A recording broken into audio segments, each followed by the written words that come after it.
자, 배전선로의 운영 부분 시작하겠습니다.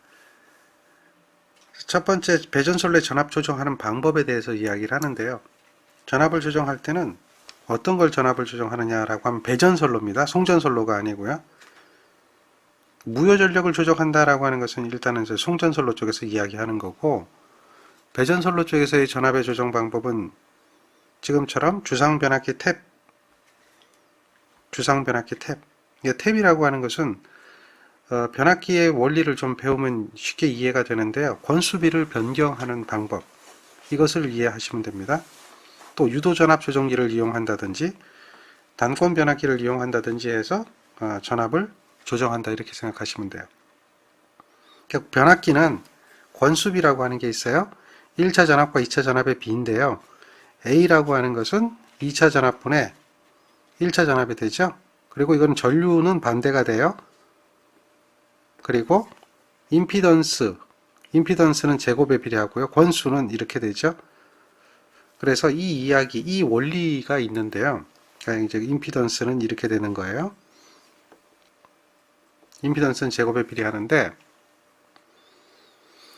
여기 있는 이 권수를 변경하면 이 전압이 바뀌어요.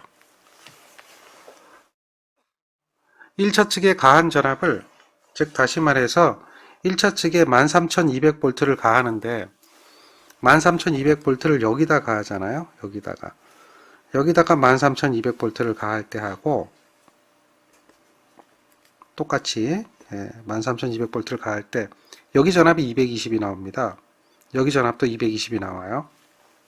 가할 때 하고 이거를 13200V를 여기다 연결할 때 달라지겠죠? 이것을 여기다 연결할 때 달라진단 말이에요.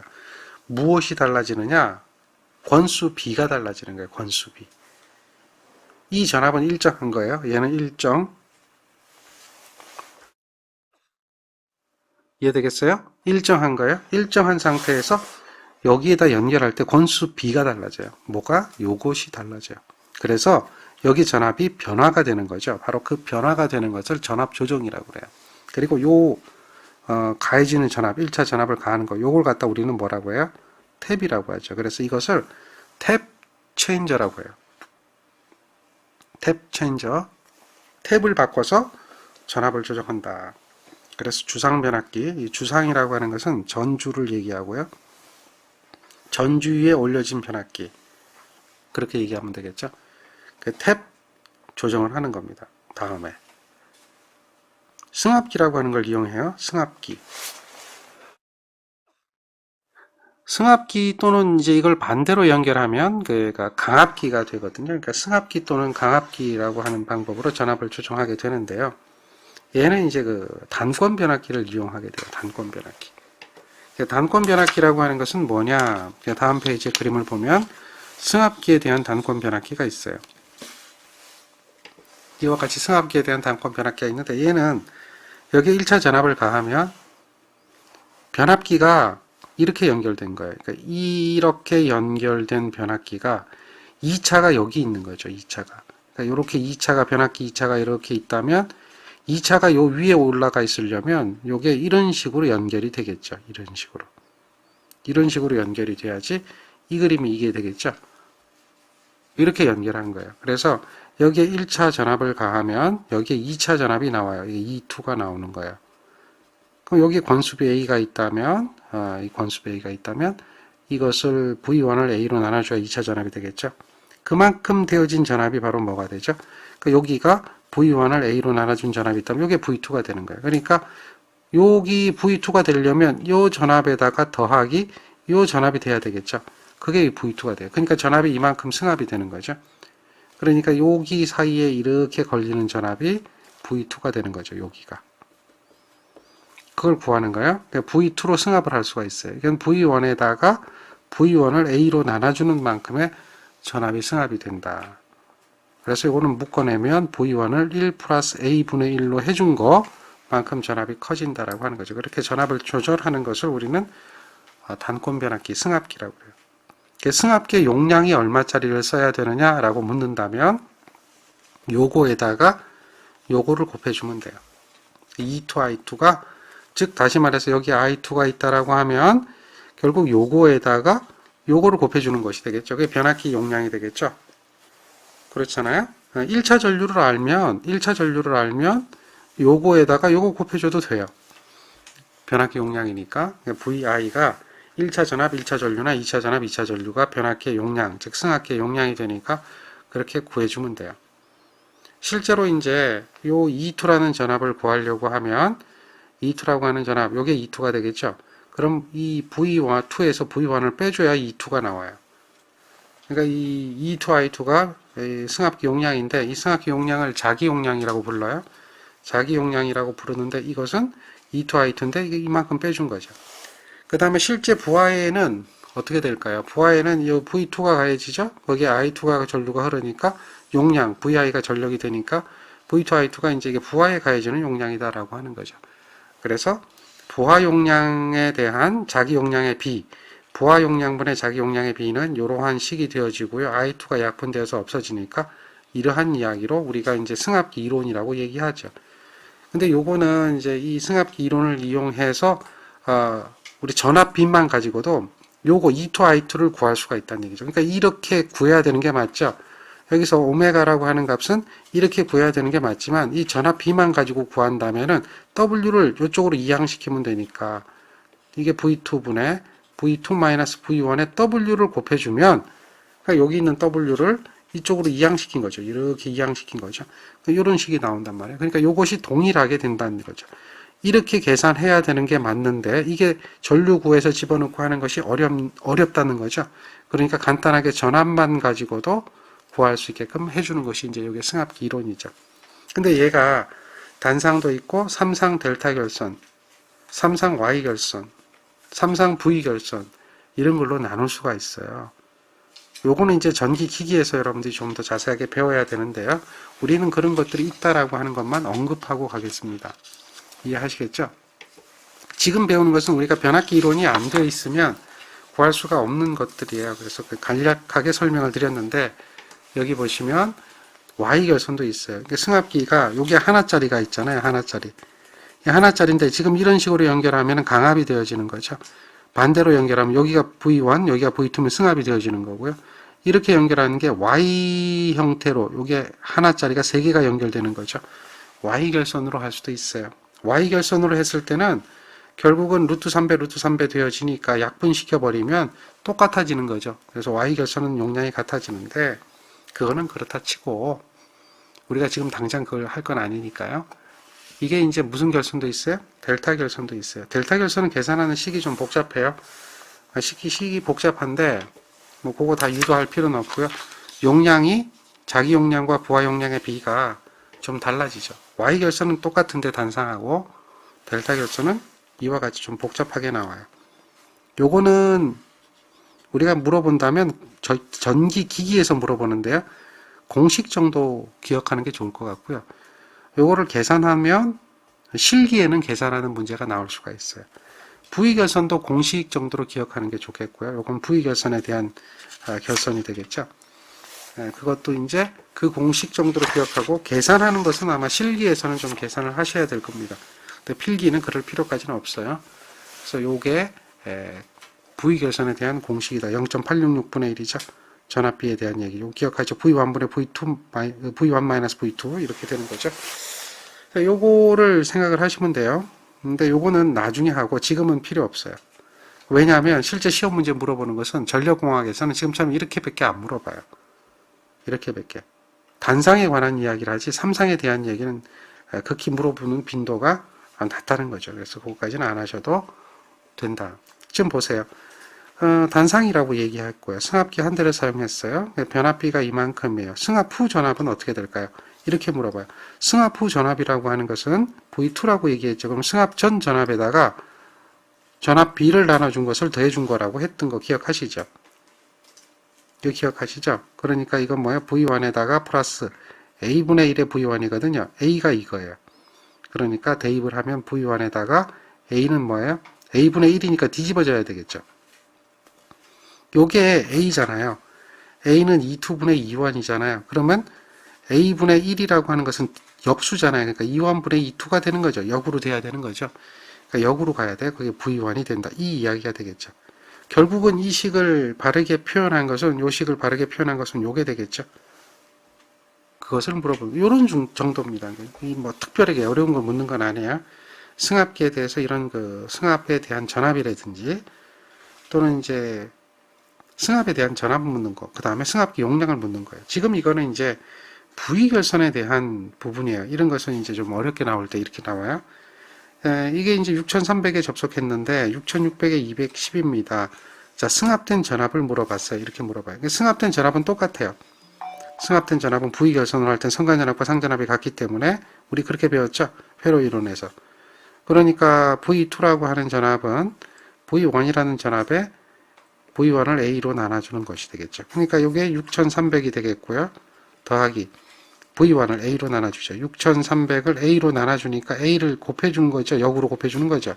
그러니까 이게 6600에 210이 되는 거죠. 역수를 곱해준 거예요. A의 역수를. 그래서 이걸 계산하시면 얘가 6500V만큼 전압이 더 높아서 공급할 수 있다는 얘기죠. 그러니까 6300이라는 전압을 6500V로 만들 수 있다는 얘기죠. 그런 이야기가 됩니다. 그래서 이걸 찾아봐라. 정리되죠? 가능한 얘기입니까? 자, 이런 것이 이제 승합기에 대한 이야기고요. 그 다음에 용량을 구하는 문제가 있어요. 자, 이거는 이제 승합기 용량을 구하는 문제입니다. 주상 변압기로부터 이만큼의 평형 삼성 보아에 전압을 3000에서 3300으로 승합했대요. 그렇다면 변압기의 총 용량은, 이게 이제 부하가 되겠죠. 변압기 총 용량은 바로 뭘 얘기하죠? 승합기 용량이 되죠. 오메가를 구하는 거죠. 높은 전압이죠. 낮은 전압이죠. 그렇다면 우리가 이 전압만 가지고도 전류를 안 구하는 거예요. 전압만 가지고도 이 오메가라는 값을 구할 수가 있어요. V2분의 V2-V1의 W 부하. 기억하시죠? V2가 얼마야? 3300이고요. 3300에 빼기 3000. 얼마죠? 60. 그러니까 5.45죠. 5.45 kV짜리 변압기 가지고도 부하에 얼마를 걸었어요? 60을 걸었어요. 굉장히 많이 걸 수가 있죠. 이런 게 승합기의 특징이죠. 이러한 어떤 승합기 용량을 구하는 문제. 이걸 좀 보시고요. 그 다음 역률 계산. 이 부분 우리 조상 설비에서 배운 거 기억하나요?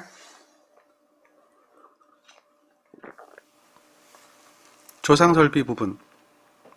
앞에 조상 설비라고 하는 게 있었잖아요. 송전 쪽에서. 생각나죠? 그랬을 때 우리 전력용 콘덴서 용량을 구하라 라고 하는 거. 그러니까 부하가 이만큼이 있다라면 이 부하하고 무슨 연결해요? 콘덴서를 병렬로 연결하죠. 그래서 무효전력. 얘는 이제 무효전력이 진상무효전력인데 이것을 공급해서 이 지상무효전력을 보상하는 거죠. 보상해서 역률을 개선한다고 기억하십니까? 역률 개선의 원리예요. 그러니까 역률 개선의 원리를 보면 다음 페이지에 그 원리가 나오는데요. 자, 원래 부하는 그 역률 개선 전 부하가 되겠죠. 그 부하는 얘가 되겠죠. 요렇게 돼서 요만큼. 요만큼이고 요게 이제 이렇게 있는 게 전력의 삼각형이죠. 그래서 요거에 직각삼각형이 돼요. 여기 있는 게 요만큼이 피상전력이 되어지는 거죠. 요거는 유효전력이 되어지는 거죠. 그럼 여기서부터 여기까지는 뭐가 되겠어요? 여기서부터 여기까지는 무효전력이 되는 거죠. 무효전력. 그래서 이거는 뒤진 무효전력이 되는 거예요. 뒤진 무효. 우리는 이제 역률을 개선한다는 얘기는 곧 이 각도, 여기에 있는 이 각도를 줄여주는 거죠. 여기에 코사인 세타잖아요. 코사인 세타. 코사인 세타는 PA분의 P인데 이거를 역률을 개선해라 라고 한다는 얘기는 코사인을 1에 가깝게 만들어라는 얘기예요.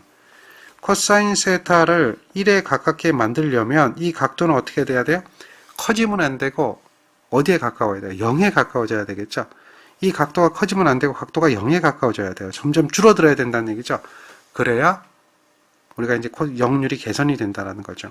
그 이야기는 곧 무슨 얘기냐면 이 각도를 줄이려면 원래 이만큼인데 이 각도를 줄이려면 여기서부터 여기까지 무효전력을 이만큼을 공급을 해주면 이게 이제 QC가 되는 거죠.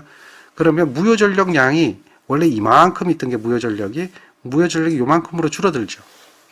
무효전력이 줄어들었어요. 줄어들면 뭐가 줄어들어요? 피상전력도 줄어들어요. 여기서 여기까지 피상전력도 줄어들면서 세타2로 역률이 개선이 되는 거예요. 근데 실제 변압기는 변화가 없죠. 그러니까 변압기가 변화가 없기 때문에 요게 더 이만큼 변압기 용량이 더 있어요. 여기 요렇게 보면 요만큼이 되겠죠. 요만큼이 변압기 용량이 더 있단 말이에요. 그러니까 요게 반지름이 되는 원이 되겠죠. 요 길이나 같아질 거예요. 그러면 실제적으로 보면 역률이 개선이 되면 이만큼 이렇게 무효전력이 형성이 될 거고요. 개선된 역률만큼. 그러면 요만큼의 부하를 증가할 수 있는 여력이 생기는 거죠. 근데 부하를 증가하게 되면 델타 P만큼의 개선 요 역률로 일정한 역률로 부하를 증가하는 거죠. 일정한 역률로 부하를 증가하게 되면 증가하게 되는 거예요.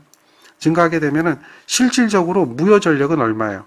다시 콘덴서를 여기 보세요. 원래는 이만큼이 되어지면 요까지 넣으면 요만큼의 여분이 생기기 위해서 증가하면 그대로 갈 줄 알았는데 실제는 콘덴서가 어떻게 돼요? 요만큼이 필요한 거죠. 요만큼이. 아까는 이 피상전력이 어떻게 돼 있어요? 줄어든다고 보면 이렇게 보면은 콘덴서 용량은 요것이 될 텐데 요게 부하가 증가됐다라고 보면 역률이 동일하게 증가됐다라고 보면 콘덴서 용량은 또 요만큼으로 또 되겠죠. 그러니까 요 차이가 생긴다는 거죠. 그러니까 요 부분에도 바로 그 우리가 역률을 고려하는 부하가 또 생긴다는 거죠. 이것 때문에 그렇다는 거죠. 그러니까 이게 달라지는 거예요.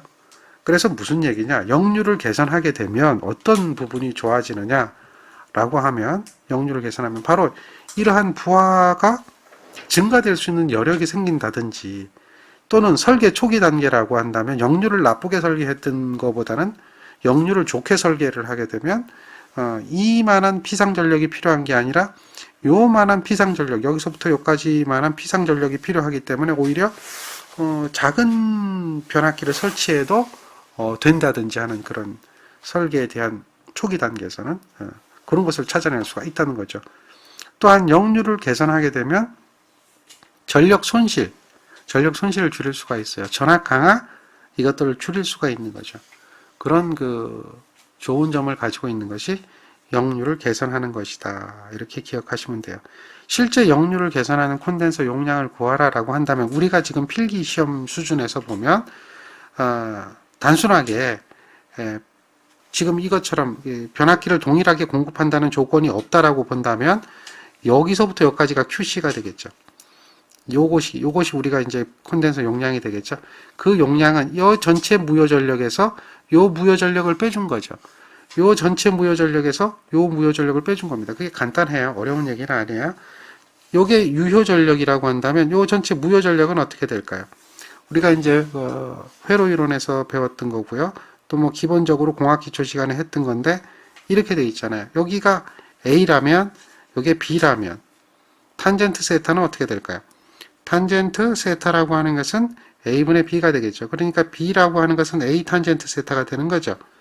그런 관계에 의해 가지고 요게 P라면 여기는 뭐가 되겠어요? P 탄젠트 세타가 되는 거예요. 이렇게. 다음에 요거는 뭐가 되겠어요? P라면 여기는 뭐가 돼요? P 탄젠트 세타가 되는 거죠. 그래서 P 탄젠트 세타 1 마이너스 P 탄젠트 세타 2가 되는 거예요.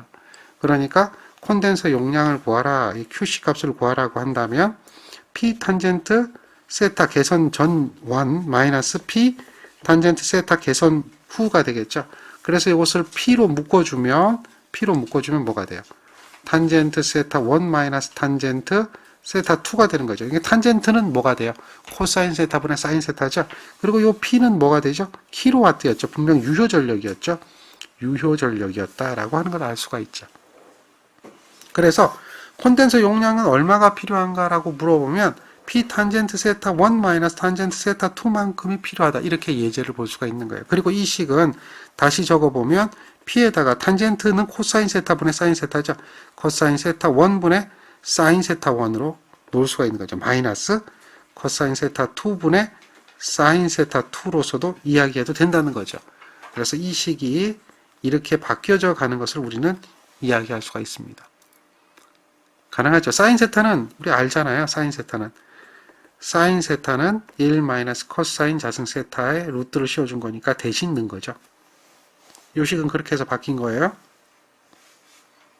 그래서 이 역률 개선에 대한 기본적인 식, 요거는 여러분들이 잘 기억하고 있어야 돼요. 요거는 실기하고도 관련이 됩니다. 그래서 요식, 여기 나와 있네요. 요식. 이해하시겠죠? 그리고 앞에 있는 P는 뭐다? 유효 전력이다라고 하는 것을 꼭 기억하세요.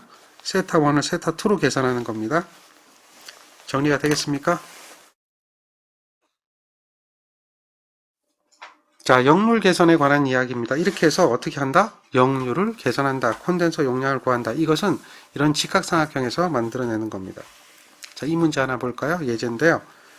자, 역률이 이만큼인데요. 부하가 이만큼입니다. 이것을 이렇게 개선을 하는 겁니다. 부하가 병렬로 연결됐네요. 계산하는 게 아니라 요만큼 부하고 요만큼 부하가 두 개가 병렬로 접속됐네요. 그랬을 때 피상전력 구하는 거네요. 간단하네요. 이거는 뭐 어려운 얘기 아닙니다. 잘 보세요. 원래 P1이 있고요. 그 다음에 코사인 세타 1이죠. 여기가 세타 1이죠. 이런 부하하고요. 그 다음에 P2가 있어요. 요게 P2입니다. 코사인 세타 2가 되겠죠. 이 두 부하가 서로 연결된 거죠. 왜 이렇게 연결을 할까요? 이렇게 연결하는 것은 피상전력으로 우리가 더하는 거죠. 이거하고 이걸 더했을 때 새로운 피상전력을 구하라는 거죠. 벡터로 구하기 위해서 그래요. 그럼 새로운 피상전력은 어떻게 되겠어요? 얘가 되겠죠. 얘가. 우린 요걸 구하는 거예요. 요거가 얼마냐 이걸 묻는 거예요. 새로운 피상전력은 얼마냐. 그러니까 A라는 거하고 B라는 게 더해졌다. 쉬워요. 유효전력은 유효전력끼리 더해주면 되죠. 여기가 P2니까 결국 P는 요거는 뭐예요? P1 플러스 P2가 되겠죠. 그 다음 요거는 뭘까요? 요거는 P2에 대한 무슨 성분이죠? 여기 P2에 대한 요게 P2잖아요. 탄젠트 성분이잖아요. 요거는 P1에 대한 요 성분이죠. 무슨 성분이죠? 탄젠트 성분이죠. 그러니까 피타고라스 정리를 이용해보면 결국 이런 식이 나올 수밖에 없다는 걸 우리가 알 수가 있죠. 피타고라스 정리. 어렵진 않아요. 자, 이 내용은 우리가 이제 그 회로 이론에서 배웠던 것들이 기본이 되어 있을 땐 쉽게 가는 겁니다. 그 회로 이론에서 배웠던 내용을 다 잊어먹으면 이거 되게 어려운 거죠. 왜냐하면 갑자기 뭐 직각삼각형 막 나오고 그러니까요. 근데 결국은 얘라는 거하고 얘라는 건데 얘는 유효분의 무효분. 역시 얘도 유효분의 무효분이 있다면 유효는 유효끼리 더해줘야 되고 무효는 무효끼리 더해줘서 이 전체적인 피상전력을 구하는 그런 문제다. 그래서 이거를 역률 개선하는 거죠. 두 개 부하가 연결됐을 때 역률 개선은 어떻게 될 것인가? 뭐 요거를 이야기하는 겁니다. 정리되겠습니까? 자, 예제입니다. 3000이죠. 와트, 킬로와트입니다. 역률이 이만큼이에요. 늦었네요. 그래서 콘덴서를 설치해요. 역률을 90%로 향상시킨대요. 콘덴서 용량 구하래요. 뭐 어려운 얘기는 아니죠. 콘덴서 용량 QC는 P에다가 여기가 어떻게 된다 그랬어요? 코사인 세타분의 사인 세타죠. 코사인 세타분의 사인 세타 마이너스 코사인 세타분의 사인 세타죠. 요거를 구하는 거예요. 이거는 1이 되고 요거는 2가 되죠. 요게 P입니다. 유효 전력이 되는 거죠. 그러니까 3000kW짜리인데 역률이 0.8이에요. 그러면 0.8 무효율은 어떻게 돼요? 1-0.8에 제곱하면 되겠죠. 자, 사인 세타가 그렇다는 얘기예요. 마이너스 0.9가 되네요. 이걸로 계산하라 그랬죠. 그럼 1-0.9에 제곱하죠. 이렇게 집어넣어주면 됩니다. 그래서 요거 계산기 그대로 누르면 얼마가 되느냐? 800 나와요. 콘덴서 용량을 800kb짜리를 넣으면 역률이 0.8에서 0.9로 개선이 됩니다. 그렇게 설치하면 설비의 여유도 생기고 전력 손실도 줄어들고 전압 강화도 줄어들고 또 우리가 이제 그 전기요금도 할인도 해줘요. 그러니까 전기요금이 절약되게 됩니다. 자, 이러한 콘덴서를 설치하는 방법은 어떻게 설치하느냐? 수전단 모선에다 설치하는 방법과 부하 측에 분산해서 설치하는 방법과 부하 측에 설치하는 방법 이렇게 세 가지로 구분을 해요. 실제적으로 제일 좋은 것은 부하 측에 분산해서 설치하는 방법이 제일 좋고요. 모선에서 설치하는 것은 경제적으로 운영을 할 수 있고 역률 관리를 할 수 있지만 신속한 대처가 어렵고요. 부하 측에다 설치하는 것은 신속한 대차가 가능하죠. 그리고 절충하는 방법도 있죠. 이러한 세 가지 방법이 있습니다. 이런 것은 이제 어디에 나오느냐? 실기시험에 나와요. 그러니까 실기시험에 전력용 콘덴서를 설치하는 장소, 그러니까 어떻게 설치해야 되는지 설치 방법에 대해서 검토하라라고 한다든지, 또는 전력용 콘덴서를 제어하는 방식, 그러니까 어떤 때 투입하고 어떤 때 차단하느냐, 그 투입과 차단하는 제어 방식이 어떤 것이 있겠느냐라고 물어본다든지 하는 것들은 실기시험에 나옵니다. 그러니까 필기시험엔 안 나와요. 그래서 요거는 제어 방법을 얘기하는데, 이 제어 방법이 무효 전력을 그러니까 무효 전력의 변화를 이용해서 제어한다든지, 역률의 변화를 이용해서 제어한다든지, 전압의 변화를 이용해서 제어한다든지, 뭐 이러한 방법들로 해서 요러한 방법에 의해서 제어를 한다. 이 제어 방식 6가지를 써라. 이것도 실기시험에 나왔던 거죠. 그래서 요거는 실기시험에 나왔던 거, 이거 알려드리는 겁니다. 참고를 하시고요. 주관식으로 쓸 때 이 제목 6가지 쓰는 겁니다. 이 제목을 6가지를 쭉 쓰는 문제가 실기시험에 나왔다. 그런 거죠. 이거는 이제 우리가 콘덴서를 투입한다, 차단한다 그러면 무효 전력이 줄어들었다, 늘어났다를 판단해서 투입 차단하는 거예요. 자동으로. 역률이 검출되겠죠. 역률이 검출되면 역률이 나쁠 때 투입하고 역률이 좋을 때 끊어버리고 하는 걸, 그걸 자동으로 하는 걸 제어 방식이라고 그래요. 그러니까 그런 제어 방식이 있다, 뭐 이런 이야기가 있습니다. 그리고 콘덴서를 설치할 때는 지금처럼 이렇게 설치를 해요. 콘덴서의 용량을, 전체적인 용량을 구분해 가지고 콘덴서 용량이 600kV를 초과하면 지금처럼 콘덴서를 하나, 둘, 세 개를 설치합니다. 세 개를. 그리고 300에서 600 사이면 하나가 없어집니다. 그리고 300이면 하나만 설치합니다. 300 이하면. 그러니까 용량에 따라서 콘덴서를 설치를 하는데, 그걸 갖다 우리는 이제 하나의 뱅크라고 얘기합니다. 뱅크. 이렇게 되는 것을 하나의 뱅크라고 그래요. 그러니까 얘는 1뱅크 운전이 됩니다. 뱅크예요, 뱅크. 군입니다. 하나의 물이, 요거는 2개의 뱅크죠. 2뱅크입니다. 뱅크 운전하는 거예요. 용량에 따라서 뱅크 운전이 달라지죠. 잘 보시면 여기 SC라고 놓은 것은 전력용 콘덴서입니다. 그 다음에 DC라고 놓은 것은 얘는 뭐죠? 방전 코일입니다. 방전 코일. 기억하시죠? 우리가 이제 얘기할 때 이렇게 콘덴서 델타 연결해서 3고 조파 제거하고, 5고 조파 제거는 이렇게 직렬로 뭘 설치해서 리액터를 설치해서 5고 조파 제거하고, 그 다음에 여기다 방전 코일 설치한다 그랬죠. 직렬 리액터, 전력용 콘덴서, 방전 코일. 이렇게 한 거 기억나시죠? 요걸 하나의 뱅크라고 하는 거예요. 그래서 이 실제 방전 코일이 하는 역할은 잔류전환을 방전하고 제5고 조파를 제거하고 역률을 개선한다라고 하는 이런 부분이 여기 나오는 그림입니다. 봤던 거예요. 근데 이제 여기에서 콘덴서를 투입 차단할 때 차단기를 씁니다. 차단기를 쓰는데, 그게 이제 콘덴서 용량에 따라서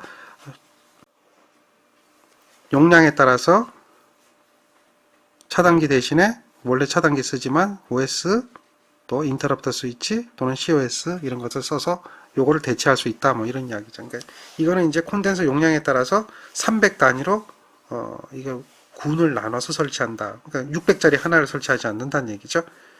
자, 역률 개선의 효과, 이것도 실기에도 나오고 필기에도 나옵니다. 제가 아까부터 계속 얘기했던 거죠.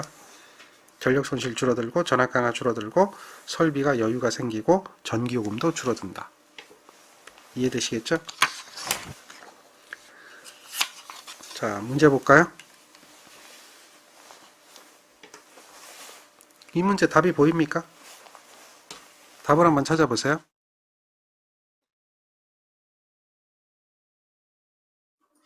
답이 보여요? 부하 역률을 저하시키는 원인이잖아요. 그러면 저하시키는 원인은 유도예요, 유도성 부하, 유도 전류. 역률을 개선시키는 것은 뭐라고 그랬어요? 앞선 전류가 되죠. 충전 전류. 그러니까 여기 보면 충전 전류는 역률을 개선하는 거예요. 그러니까 전동기가 전등이잖아요, 전등. 전등이면 이건 코사인 세타가 1인 부하거든요. 그냥 많이 걸리든 적게 걸리든 역률이 1이에요. 의미가 없어요. 근데 지금 이렇게 유도 전동기가 있단 말이야. 부하가 가볍게 운전했다. 이거는 가볍게 운전했다는 얘기는 유도 전류를 어떻게 해요? 경부하 가볍게 했으니까 줄이는 거죠. 유도 전류를 줄이는 것도 역률을 상승시키는 어떤 원인이 되어질 수도 있어요. 근데 경부하 운전이에요. 경부하. 그러니까 유도 전동기. 자, 요건 한번 보세요. 어쨌든 얘는 유도 전류예요. 유도 전류가 흐르고 있다는 얘기고요. 여기서 지금 거리가 가장 먼 거 찾아야 돼요.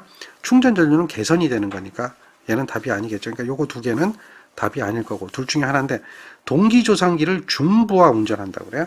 그 동기조상기는 이렇게 있으면 V곡선이라고 하는 게 나중에 배웁니다. 전기자 전류고요. 이렇게 돼서 V자 모양으로 이렇게 나타나요. 곡선이. 그래서 여기가 역률이 1인 점이고요. 여기가 지상, 여기가 진상이에요.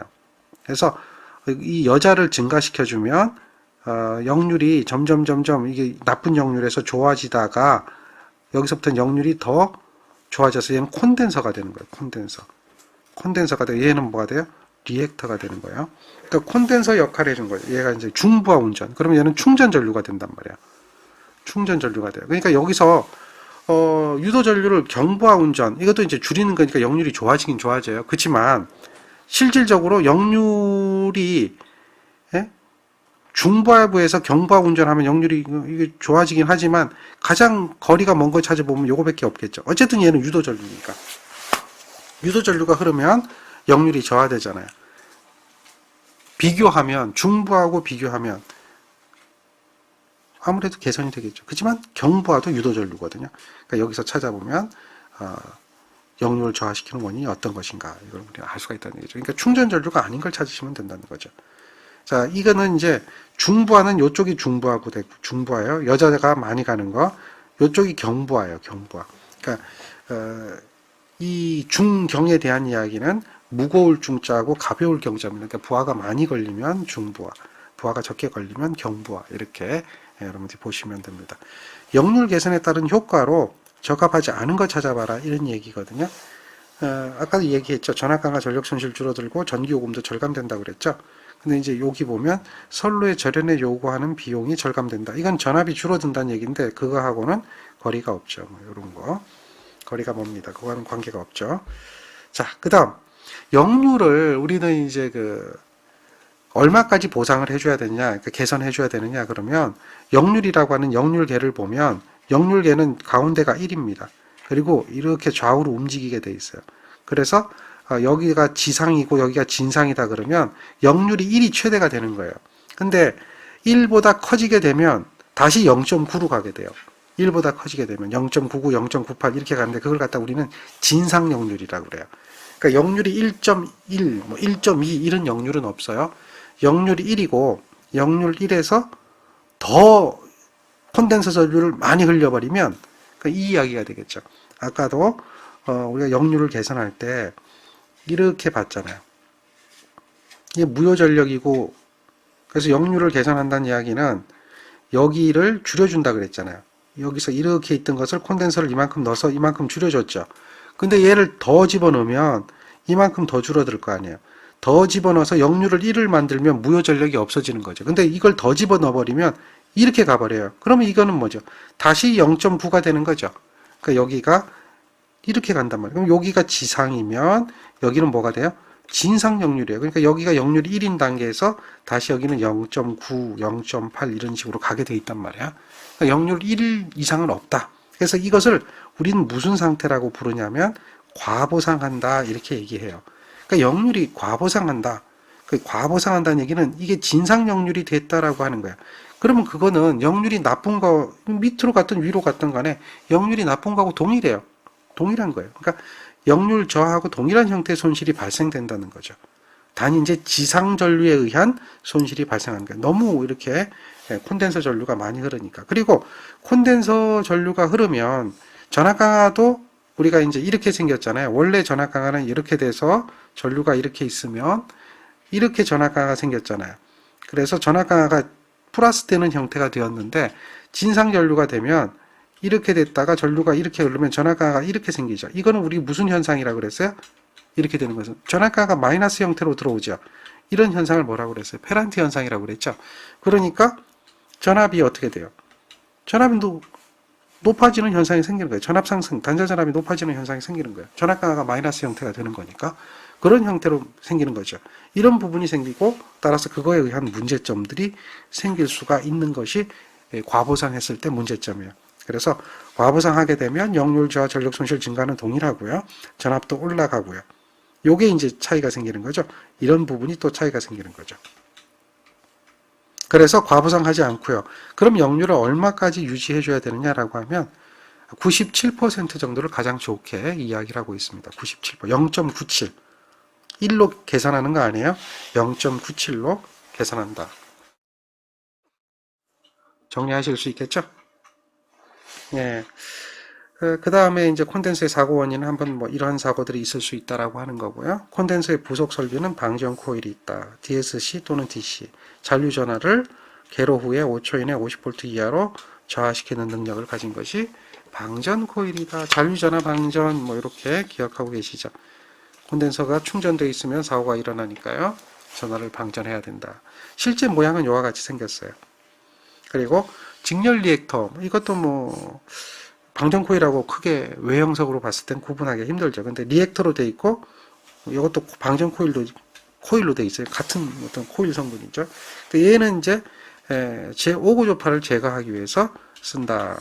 계산상은 4%지만 콘덴서 용량의 6%가 표준으로 사용하고 있다. 이렇게 보시면 되겠습니다. 자, 이제 그건 부속 설비들이니까 한번 보시고요. 그 다음에 간선에서 이야기되는 것 중에 이제 우리가 그 회로 이론에서 배웠던 거 있어요. 하모닉스라고 하는 거 기억하십니까? 고조파라고 하는 거 기억하시죠? 이 고조파는 발생 원인이 대단히 많아요. 여러 가지 원인이 있습니다. 그러니까 변압기 같으면은 변압기에는 이제 나중에 우리가 전기 기기에서 배우는데요. 비정연파가 생기는 원인이 히스테리시스 현상 때문에 생겨요. 히스테리시스 현상. 그러니까 자속을 왜곡시키는 현상 때문에 고조파가 생기고 주로 이제 3고조파나 5고조파가 생기는데 3고조파가 굉장히 큰 영향을 미치죠. 여기서 실제로 전체적으로는 뭐 이 히스테리시스 현상이 생기는 고조파는 미미해요. 그렇지만은 이 변압기 부분에서는 얘가 주성분으로 나타난다는 얘기죠. 그래서 변압기를 델타 운전합니다. 그러면 이 3고조파가 제거가 돼요. 그 다음에 전력 변환 소자를 쓰게 됩니다. 이런 고조파 발생 원이라고 하는데 여기 반도체 그림 그려놨죠. SCR 그림 그려놨잖아요. 이거를 쓰게 되면 고조파가 생겨요. 전력 변환 소자는 왜 생기느냐라고 하면 이 교류 전류를 다 쓰는 게 아니고 이렇게 정연파가 있다면 얘를 구형파로 잘랐어요. 구형파로 잘라 쓰게 되면 요게 이렇게 남죠. 이 남는 요런 이상한 요런 모양의 이 전류가 전원으로 반환되면서 전원에 반환이 돼서 요거하고 실제 전원이 정연파가 있다면 정연파는 어떻게 나타날 거예요? 뭐 이렇게 나타나겠죠. 이게 왜곡이 되어서 나타난단 말이에요. 그게 고조파 때문에. 그러니까 이 구형파 형태로 잘라 쓰기 때문에 전력 변환 소자는 그 구형파 때문에 고조파가 발생할 수밖에 없다. 그 잘라 쓰고 나머지 분이 전원으로 반환되니까. 얘는 방법이 없어요. 얘는 고조파를 제거할 대책을 세워줘야 돼요. 그게 이제 대책이 뭐냐? 필터. 또 요거를 변환을 할 때 요거를 하나로 나눠 쓰는 것보다는 이렇게 하나로 나눠 쓰면 많이 나오잖아요. 근데 하나로 나눠 쓰는 것보다는 어떻게 나눠 쓰느냐? 동일한데 이거를 이렇게 나눠 쓰는 게 이렇게 하는 게 훨씬 좋겠죠. 그럼 고조파가 줄어들 거 아닙니까? 그러니까 요거는 이제 뭐라고 얘기하느냐면 펄스 수를 증가시켜라. 펄스 수를 증가시켜라. 다펄스, 그러니까 이게 전력 변환할 때 상수를 증가시키는 거죠. 펄스 수, 정류기 상수, 펄스 수. 이거를 크게 한다. 그러면 고조파가 줄어든다는 얘기죠. 그런 대책이 필요한 거예요. 그리고 뭐 아크로 전기로 뭐 이런 것들은 역시 전기로 쓸 수밖에 없고 역시 심하게 3고조파가 발생한다든지 또 회전기기는 슬롯이라고 하는 건 뭐냐면 이렇게 회전기기에 우리가 코일을 감잖아요. 코일을 감으려면 이 안에다가 이렇게 홈을 파요. 홈을 파고 그 안에다 도체를 넣게 되는데 이 홈을 갖다가 전기기기에서 배울 겁니다. 슬롯이라고 그래요. 그러니까 얘를 넣게 되면 이것 때문에 어쨌든 간에 고조파가 생기죠. 이거는 어쩔 수가 없어요. 이것도 고조파 생기는 원인이고 형광등도 생겨요. 왜? 안전기, 점등 회로가 있기 때문에. 그 다음에 스위치를 투입할 때, 차단할 때, 그때도 역시 발생해요. 그래서 이런 것들을 우리는 고조파 대책을 세워줘야 되죠. 그러니까 얘가 고조파가 발생하면 고조파가 들어와요. 고조파가 들어와서 콘덴서하고 변압기죠. 병렬 연결되죠. 여기 변압기 L이죠. 요게 C죠. 그럼 요것이 있다라고 하면 L과 C가 있을 때 오메가 자승 LC는 이퀄 1이라고 하는 현상이 있죠. 이게 공진이라고 하잖아요. 그러니까 고조파 차수가 여기에 이제 F가 들어갈 거 아니야. 2파이 F L 요거의 제곱에 2파이 F의 제곱에 LC가 되겠죠. 요렇게 되어질 때 고조파에 또 주파수가 있을 거 아니에요. 여기 주파수가 어떤 게 막 생기다가 1고조파, 3고조파 뭐 이런 기본파가 되겠네. 3고조파, 5고조파 막 생기다가 어떤 게 여기하고 딱 맞아 떨어져 버리면 여기서 뭐 제 7차 고조파하고 예를 들어서 맞았다. 그러면 뭐 공진 조건이 생기는 거야. 공진이 되어 버리면 여기 전압이 올라가죠. 여기도 전압이 올라가잖아요. 기억나시죠? 그러면 콘덴서 어떻게 돼요? 터져 버리는 거죠. 그런 현상이 생길 수가 있다는 거예요. 그러니까 이 고조파가 나타나는 것은 좋은 게 아니다. 고조파는 아주 나쁜 영향들을 주고 있다라고 하는 겁니다. 그 나쁜 영향들이 어떤 영향들이 있냐면 여기 잠깐 살펴보면 전압이 왜곡된다는 얘기죠. 그래서 피크 전압, 그러니까 전압이 원래는 이제 왜곡되지 않으면 이렇게 갈 텐데 왜곡되면 이렇게 가잖아요. 그럼 우리가 절연을 할 때 이거를 맞는 절연. 피크 전압이라고 하죠. 이것 때문에 높아지는, 원래는 요만큼이면 되지만 요만큼 더 커지게 된단 말이에요. 그러니까 그것 때문에 절연 전압이 더 높아질 수도 있다. 그러니까 절연 파괴가 될 수도 있다는 얘기죠. 그 다음에 전동기는 출력이 떨어지고요. 또 전동기는 일정한 힘을 내게 돼야 되는데 일정한 힘이 안 나와요. 웅웅웅 하기도 하고 토크도 맥동이 생기고, 그리고 발전기 같은 경우는 동기 이탈이 발생할 수 있고, 이게 정상적인, 그러니까 안정도가 나빠진다는 얘기죠. 정상적인 운전을 할 수 없게 된다는 얘기죠. 전동기는 주기적으로 진동도 생기고 회전 속도도 빨라졌다 느려졌다 하고 발열도 생깁니다. 변압기 같으면은 고조파 전류 때문에 변압기가 진동하는 진동음이 생기고 손실도 증가하고, 다음에 순환 전류가 델타 결선을 해서 순환을 시키지만 그것 때문에 변압기에 열을 발생시키는 현상이 생기고, 케이블 같으면 중성선에 3고조파 전류가 흘러서 중성선이 과열되고, 또 이 고조파 전류에 의한 리액터 증가 때문에 중성선에 대한 대지 전압도 상승하게 되고 이러한 안 좋은 점들이 생긴다. 그래서 그거를 방지해야 된다라고 하는 거죠. 자, 요것들은 이제 실기 시험 문제에 잘 나옵니다. 그래서 필기도 우리가 이제 전력공학 시간에 다루는 부분이니까 공부를 좀 해주세요. 그래서 이것을 방지하기 위한 방지 대책을 세우게 되는데요. 주로 이제 펄스 수를 크게 한다든지 필터를 설치한다든지, 필터는 고조파를 걸러주는 거예요. 그 다음에 고조파를 발생하는 기기들을 따로 모아서 운영한다든지, 또 직렬 리액터를 설치해서 5고조파를 제거하고, 코로나가 원인이 되기 때문에 코로나 방지를 한다든지, 또는 변압기 델타 결선에서 나타나지 않게 한다든지, 그러한 여러 가지 방지 대책을 세워주게 된다라는 거죠. 이러한 고조파 때문에 실제 변압기 용량을 산정할 때도 고조파를 고려해서 산정하게 됩니다. 그래서 그걸 갖다 우리는 뭐라고 하느냐?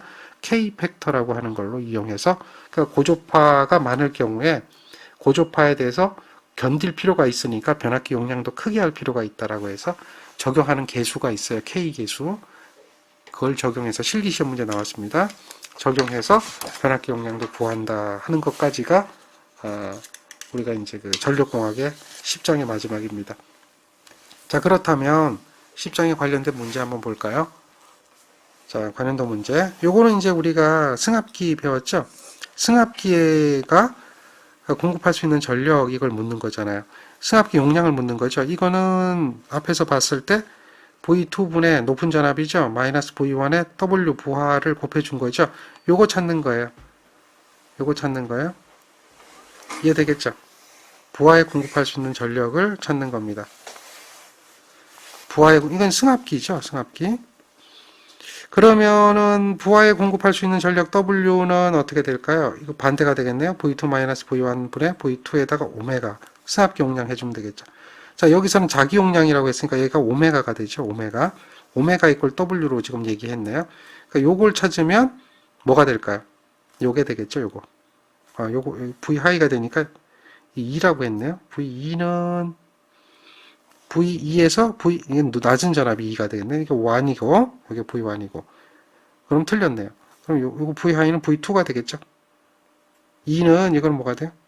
요 그냥 2라고 얘기했네요. 그냥 2는 요거는 뭐냐면 2차 전격 전압이라고 그랬죠. 그러니까 이 2차 전격 전압은 뭐냐? 2는 V2-V1이 되는 거예요. 그러니까 그거를 물어보는 거니까 얘가 답이 되겠네요. 요거는 거리가 멀고요. 요거는 답이 아닌 거고요. 요거는 낮은 전압이니까 V1이니까 답이 아니죠. 그러니까 이거는 뭐야? V2가 들어가야 되는 걸 찾아야 되겠죠. 그러니까 V2가 들어가는 걸 찾으면 쉽게 이해할 수가 있겠죠.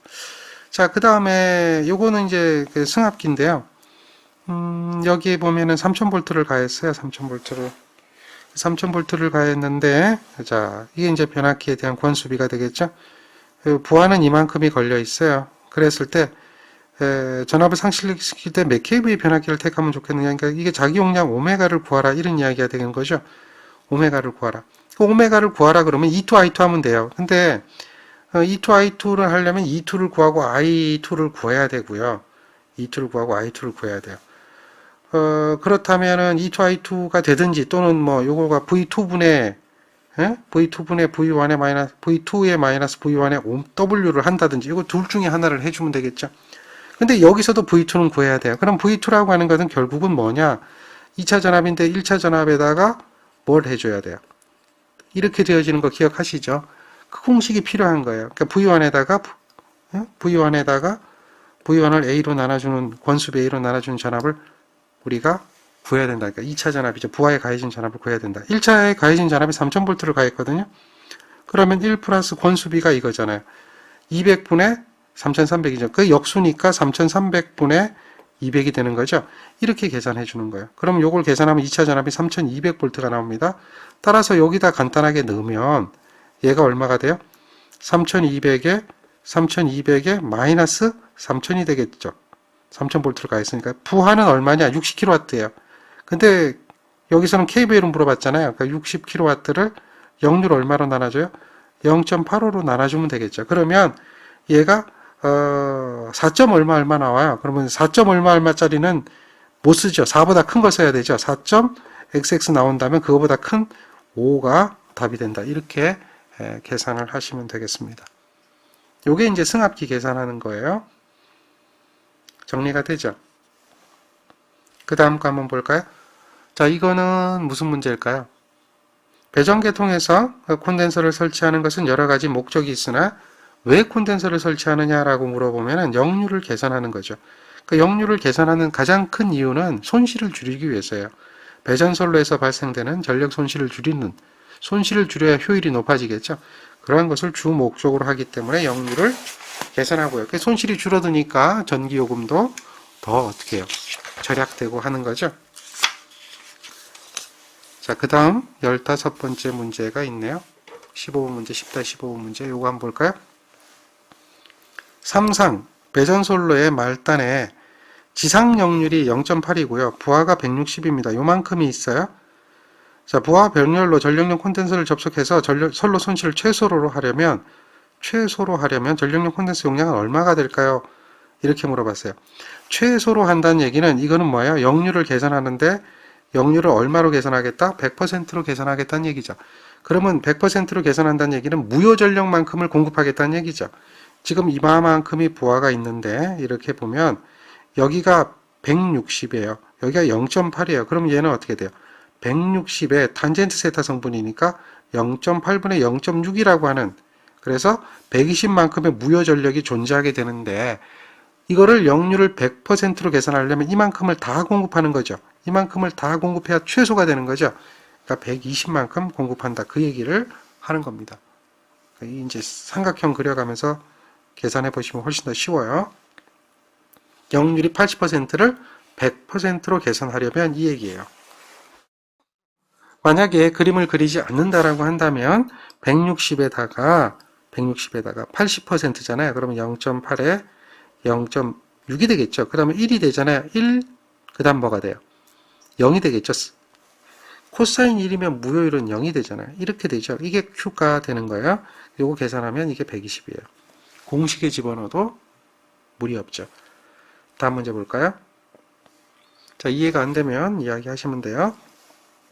자, 이 문제는 요래요, 요래. 자, 역률이 80%에 480kW 부하인데요. 여기 콘덴서 이만큼 설치했어요. 몇 퍼센트가 되네요. 개선한 역률이죠. 이건 그림 하나 그리세요. 이렇게. 이렇게 그림을 그리면 되겠죠? 요게 480이에요. 0.8이죠. 요게 얼마죠?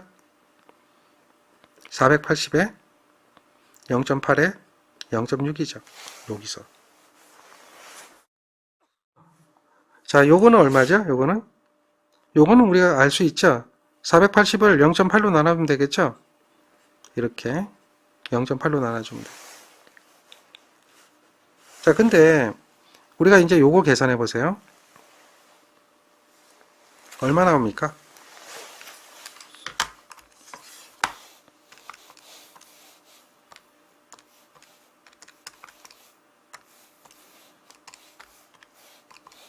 얼마 나와요? 360이죠? 요게 360이에요. 그러면 여기 이제 220을 공급했잖아요. 220. 그럼 여기 얼마 남죠? 360에서 220을 빼줘야 되겠죠? 그럼 그게 140이 돼요. 140. 그랬을 때 요거 구하는 거예요. 요거. 요 역률. 이해되죠? 그러면 여기가 480, 여기가 140이니까 요거는 얼마예요? 코사인 세타 2는 요 길이는 피상전력이 되겠죠? 요 길이. 루트에다가 얼마죠? 480에 140이잖아요. 480의 제곱에 140의 제곱. 그리고 유효전력은 얼마예요? 480이죠. 얘가 역률이에요. 바뀐 역률. 그림 하나만 그리면 쉬워져요. 그래서 그거 계산해 보시면 0.96. 96%가 답이 되는 거죠. 자, 직각삼각형 그려가지고 문제 풀면 돼요. 이것도 한번 보세요. 이만큼 부하가 있어요. 여기는 KVA로 주어졌죠. 여기 2kVA 콘덴서를 설치했어요. 주상변압기에 걸리는 부하는 얼마일까요? 피상전력 구하는 거죠. 이렇게 보세요. 이렇게 돼 있는데요. 얘가 10이고요. 얘가 0.8이니까 여기가 8이 되겠죠. 그리고 여기가 6이 될 거예요. 근데 이건 딱 나와요. 10에 0.8 곱해주면 되고 10에 0.6 곱해주면 되니까요. 유효전력과 무효전력이 나왔는데 직각삼각형에서 콘덴서를 2를 설치했어요. 그러면 여기 얼마가 되죠? 4가 되죠. 그럼 피상전력 구하는 거죠. 변압기 걸리는 부하. 8이죠. 얼마죠? 4죠. 제곱. 그러니까 8.94. 9 정도 되겠네요. 뭐 이 정도 가능하죠. 응? 가능해요. 어렵지 않아요. 아까는 이게 더 어려운 거야. 위에 거는 역률 구한 거고 얘는 피상전력만 구하는 거죠. 그러니까 똑같은 스타일의 문제예요. 자, 이 문제도 한번 볼까요? 자, 이런 부하를 사용하고 있었는데요. 이러한 부하. 근데 새로 역률이 이만한 부하를 증가했어요.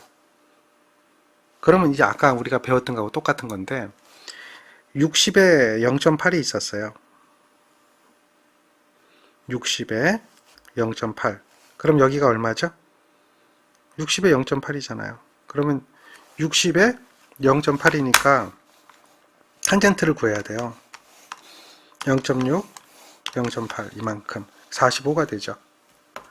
여기가 45가 되는 거예요. 이런 부하가 있는데 여기에 이제 증가했대요. 얘를 40에 0.6으로. 그러니까 여기가 40인데요. 0.6인 거죠. 이렇게. 여기가 0.6이 된 거예요. 그럼 여기가 40이죠. 그럼 요 길이는 얼마일까요? 40에 0.6에 0.8이죠. 이렇게 되겠죠. 그러니까 이렇게 구해보면 얘가 얼마가 되냐면 53.33이죠. 53.33이죠. 이렇게 부하가 연결됐죠. 그러면 아까 우리가 구할 때 이렇게 해가지고 지각삼각형 만들어서 이 길이 구했었죠. 이 길이. 이거 구했었죠. 그러니까 여기가 얼마예요? 여기가 40이니까 여기 40이 그대로 올 거고요. 여기가 45니까 여기 45가 오겠죠. 이렇게 된다면 요 길이는 어떻게 되겠죠? 이렇게 계산이 되죠. 요 길이가 얼마냐면 60에 40이니까 더해주면 얼마예요? 100이 되죠. 100의 제곱에 요거는 45에다 53.33을 더해보세요. 45에다가 53.33을 더하면 이게 89.3이 되죠. 89.3의 제곱이 돼요. 그러니까 이거 피상전력을 구해보는 거죠. 이렇게 해서 피상전력을 구하면 얼마가 될까요? 요게 피상전력이라고 합시다. 그랬을 때 역률이 지금 얼마냐면 지금 역률이 새로 이제 코사인 세타 1이 생긴 거죠. 부하를 증가해서 생긴 코사인 세타 1은 피상전력분의 유효전력 100이고 100의 제곱에 89.3의 제곱이죠. 이와 같이 역률이 생겼어요. 그럼 이 역률이 얼마인가요? 이게 이제 부하가 증가한 다음에 역률이 돼요. 요거를 갖다 우리는 뭐로 계산하고 싶다? 90%로 계산하고 싶다라는 거예요. 90%로. 요 역률을 지금 이게 이제 얼마인 역률이 있는데 이걸 90%로 계산하는 거예요. 그랬을 때 콘덴서 용량을 구하라 이런 얘기죠. 그러면 역률이 90%로 개선된다는 얘기는 지금 현재 무효전력이 그 개선 전의 무효전력이죠. 개선 전의 무효전력 지금 요만큼이죠. 이게 45에다가 53.33을 더해주는 거니까 그 전력이 98.3이잖아요. 무효전력이 98.PR이 3이 돼 있죠. 근데 만약에 얘를 역률을 90%로 개선한다고 한다면 요게 줄어들겠죠. 그래서 요렇게 될 거 아니에요. 그렇죠. 줄어들 거 아닙니까? 그랬을 때 공급하는 것이 요만큼 줄어든 만큼 요만큼의 무효 전력을 우리가 계산해야 되잖아요. 그럼 90%일 때 무효 전력을 구해서 요거 90%일 때 무효 전력을 구해서 빼주면 되겠죠. 그럼 요게 나오겠죠. 그게 QC가 돼. 그 역률 90%일 때 피상 전력이 이거거든요. 100이잖아요. 그러면 무효 전력 PR 다시 90%일 때 이건 코사인 세타가 0.9일 때요. 그것은 어떻게 돼요? 100에다가 탄젠 세타 0.9분의 1-0.9의 제곱 탄젠 세타 이걸 곱해주면 돼요. 100에다가. 그러니까 걔가 48.4가 되죠. 그러니까 결국 요거 빼기 요거만큼이 우리가 이제 증가해야 되는 콘덴서 용량이 돼요. 그러니까 그걸 해보면 대략 한 50 정도 나옵니다. 그런 개념이에요. 근데 굉장히 어려운 문제죠. 요것도 실기시험 문제 나옵니다. 이 정도 수준은 상당히 있는 문제입니다. 그렇게 해서 계산하시면 돼요. 또 하나의 방법은 뭐냐? 이게 이제 원칙인데 또 하나의 방법은 요만큼을 90%로 계산할 때 역률 콘덴서 용량 계산하고 요만큼을 90%로 계산을 했을 때 콘덴서 용량을 구한 다음에 두 개 더 해주면 돼요. 그러면 훨씬 더 쉽게 갈 수도 있죠. 무슨 얘기인지 아시겠죠? 그러니까 요거 하나만 밑에 거 요거 하나만 90% 계산하면은 걔는 계산해보면 16. 얘 하나 계산해보면 34 나와요. 그러니까 두 개 더하면 50 나오는 거죠. 그렇게 해서 계산해도 됩니다. 그 콘덴서 용량을 두 번 계산하는 거죠. 두 번 계산해서도 가능하다 이런 이야기가 돼요. 그 다음에 다음 문제 볼까요? 다음 문제는 역률을 100%로 계산한다라고 하죠. 그러니까 이거는 이제 그 무효 전력 계산하는 거예요. 무효 전력만큼 공급하잖아요. 무효 전력만큼 공급한다는 얘기죠. 그럼 무효 전력이 어느 거죠? 자, 이게 피상 전력이에요. 그럼 무효 전력은 피상 전력에 뭘 곱해주면 돼요? 사인 세타를 곱해줘야 무효 전력이 되겠죠. 어디 있죠? 이거죠. 사인 세타는 1 코사인 제곱 세타니까.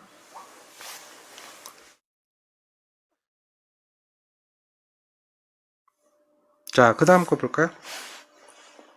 자, 이거는 손실과 역률은 어떤 관계냐 묻는 문제죠.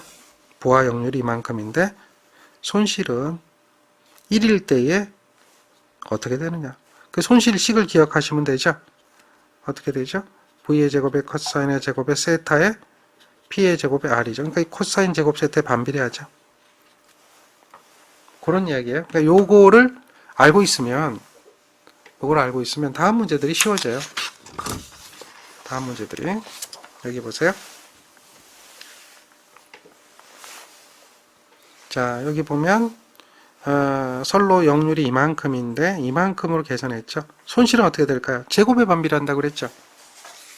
손실은 뭐에 반비례한다? 제곱에 반비례한다. 그러니까 제곱에 반비례하니까 어떻게 되겠어요?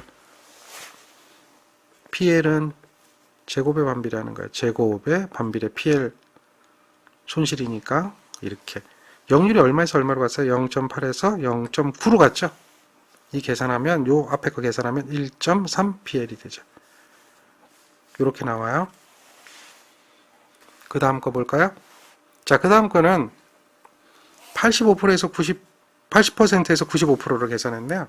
손실이 몇 퍼센트 정도 경감되는가 물어봤어요. 그러니까 경감, 얘는 1.3배가 됐잖아요. 그래서 손실이 1.3배 이렇게 되어지는데, 자, 잠깐만요. 얘는 거꾸로 얘기했네요. 1.3배가 아니라 1.3분의 1이죠. 여기 잘못 얘기했네요. 1.3분의 1이 되죠. 이렇게 줄어들어요. 그러면 문제는 뭘 물어봤냐면 이 문제는 0.9의 저항 손실에 비하여, 그러니까 얘가 기준이 됐네요. 기준. 그러면 얘가 0.9에서 0.8로 가는 걸로 계산해야 되겠네요. 우리가 이제 쉽게 생각하면 그냥 잘못 풀 수도 있었는데 1.3분의 1이 나와요. 그러니까 기준에 비해서 얘기하니까 얘를 구하는 거죠. 얘를 구하는 겁니다. 그러면 1.3배가 되겠죠. 그러니까 역률이 1.3배 분의 1이 됐다는 얘기는 몇 프로가 됐다는 얘기입니까? 계산을 해보면 이렇게 되어지니까 얘가 77%가 됐잖아요. 그럼 감소분은 그럼 얼마가 될까요? 라고 묻는 거잖아요. 77%가 됐다면 1-0.77이 되겠죠. 그러니까 감소분을 계산해보면 23%가 감소됐다. 그 얘기하는 거죠. 바로 그 문제예요. 그러니까 0.8에서 0.95로 계산하면 손실 PL 다시 값은 0.8에서 0.9로 계산하면 1에 되니까 0.709PL이 되거든요. 그러니까 실제 몇 퍼센트 감소했느냐라고 보면 1-0.709만큼 감소했다. 이렇게 되죠. 그러니까 0.29가 나온단 말이에요. 그러니까 29%만큼 경감됐다. 이 얘기를 묻는 거예요. 이해되겠습니까? 자, 이 문제하고 차이점 기억하시겠죠? 이 문제는 기준이 어느 거냐에 대해서 물어보고, 그러니까 0.8에서 0.9로 가는 게 맞는데 0.9인대에서 0.8로 간 거니까 이건 반대로 생각하면 돼요. 그러니까 이걸로 계산하기 싫으면 이렇게 계산하면 되죠. 0.8인대에서 0.9인대로 간 게 아니라 0.9인대에서 0.8인대로 갔다면 제곱에 1의 PL이죠. 그래서 계산하면 1.3배가 되는 거죠. 이렇게 나오는 거니까 그걸 찾는 문제가 됩니다. 그래서 뭐 크게 어렵지는 않지만 약간 바꾸는 이런 문제를 잘 안 읽으면 습관적으로 풀면 뭐 틀릴 수 있는 그런 문제들이 됩니다. 그래서 두 문제의 차이점을 잘 보고 이해를 할 수 있도록 하셔야 됩니다. 가능하죠? 자, 좋습니다. 여기까지가 전력공학 문제입니다. 자, 이후에 발전 부분을 공부하실 분은 발전 부분에 대한 동영상을 올려드릴 테니까요. 시간이 남는 분은 발전 부분에 공부를 해주시기 바랍니다. 시간이 부족하다면 발전 부분은 공부를 건너뛰고 나중에 시간이 남을 때 하시기 바랍니다. 동영상으로 올려드리겠습니다. 자, 오늘 여기까지 하겠습니다. 수고하셨습니다.